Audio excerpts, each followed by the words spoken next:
Hello, everyone, and welcome back to 91.1 FM, Radio Super, coming to you live out of Astral City on this beautiful January 13th.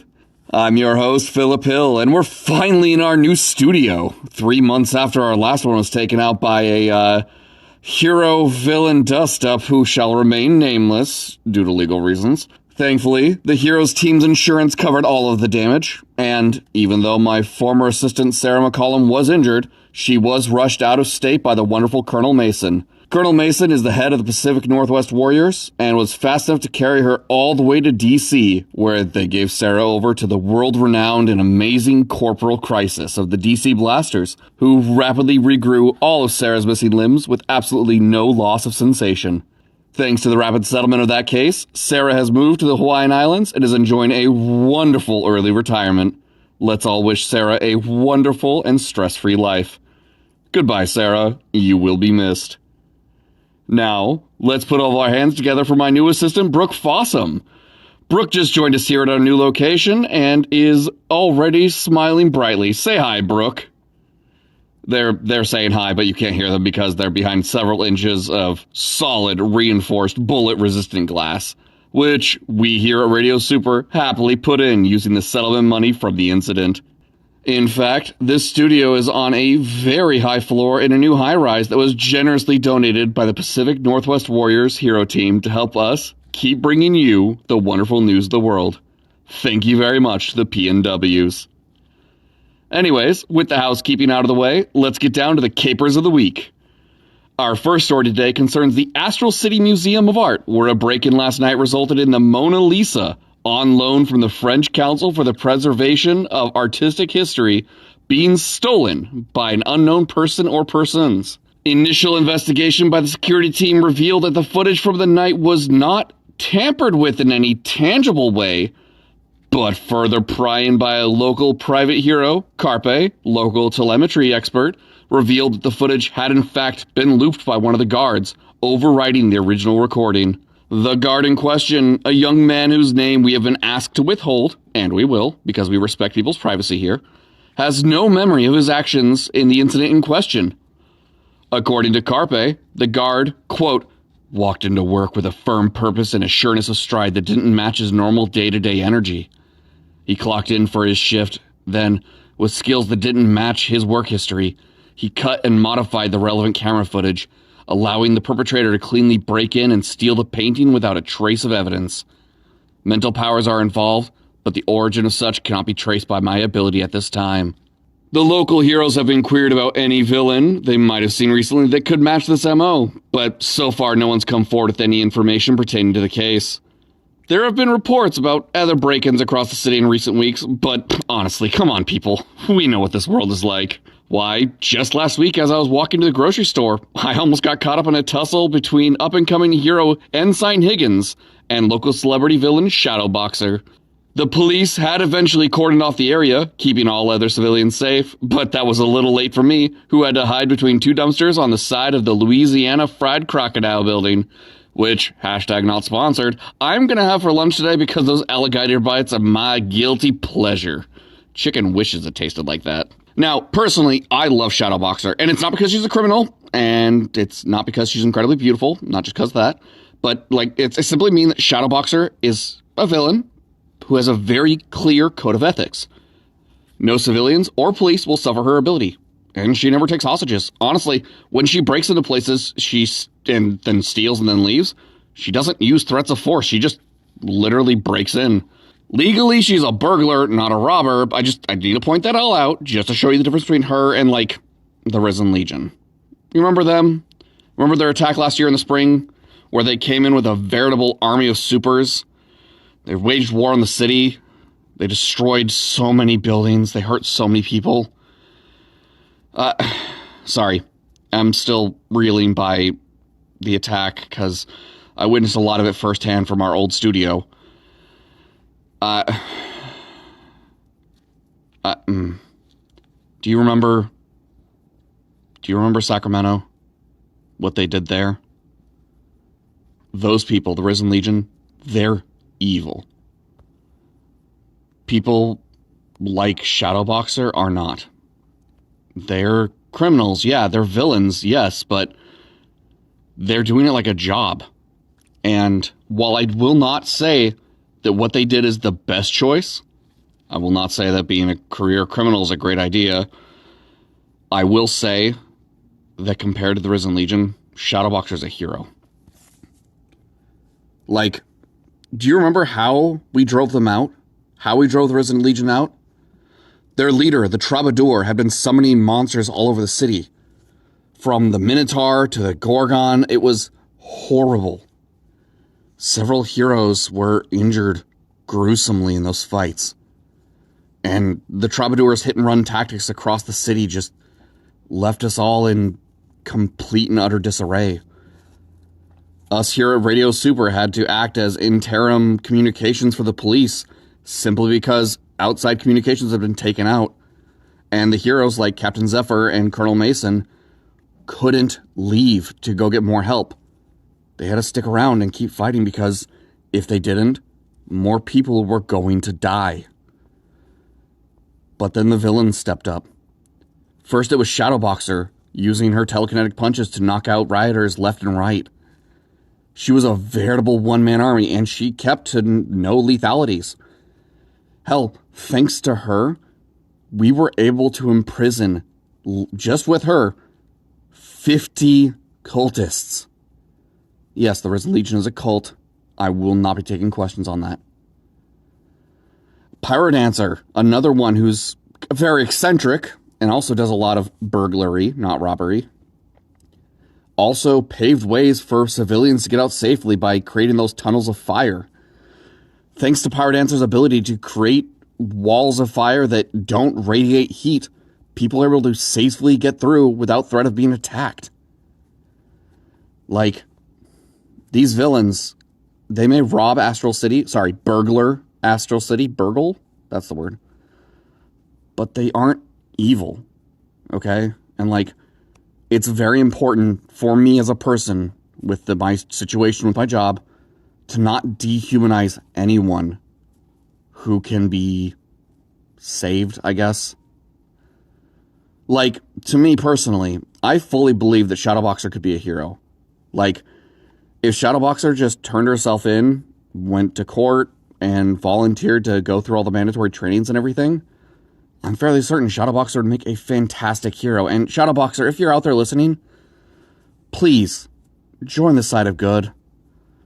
Like, yeah, I understand that it's the industrial military complex, but you could do so much better. You don't need to break into jewelry shops to do whatever it is you're doing. You probably have a very intense life. You probably have something that's weighing on your shoulders heavily, but come on. You're better than that. Anyway, sorry, I got off onto a rant, and I apologize for that, but I have appreciation for some, please note some, of the villains. Once again, to them, it's just a job. They probably got dealt a bad hand, and they're doing their best. I'm sorry for that tangent, but I felt it was important for new listeners.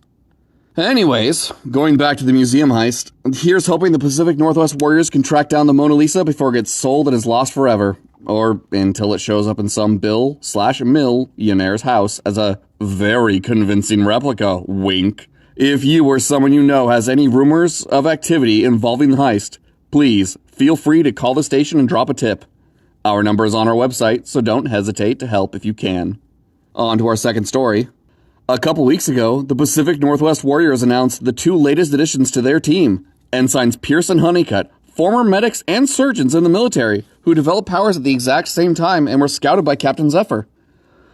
The captain, who was assisting in their military drill at the time, witnessed their awakening and immediately walked them through discovering their powers. The ensigns' powers, outside of their skills as incredibly skilled surgeons, by the way, have been classified, but hopefully whatever they got they can use to help save even more lives and potentially rise up to the same level as Corporal Crisis. A quote from Ensign Pierce, taken by our very own Patricia on the street, was, "Listen, we're here to help people who get hurt, and we're really good at it. We're training to get even better now, and we're getting an extra 0 in our paychecks. I don't see any problem with this." And hey, at least he's honest. I'm always happy to see new heroes coming up, especially when they join the Pacific Northwest Warriors. They have a very special place in my heart. Captain Zephyr is fantastic. You always see him flying around on those kite days we have in the summer, helping kids get their kites in the sky to really raise morale and bring those smiles out. He is wonderful, and I'm grateful for him.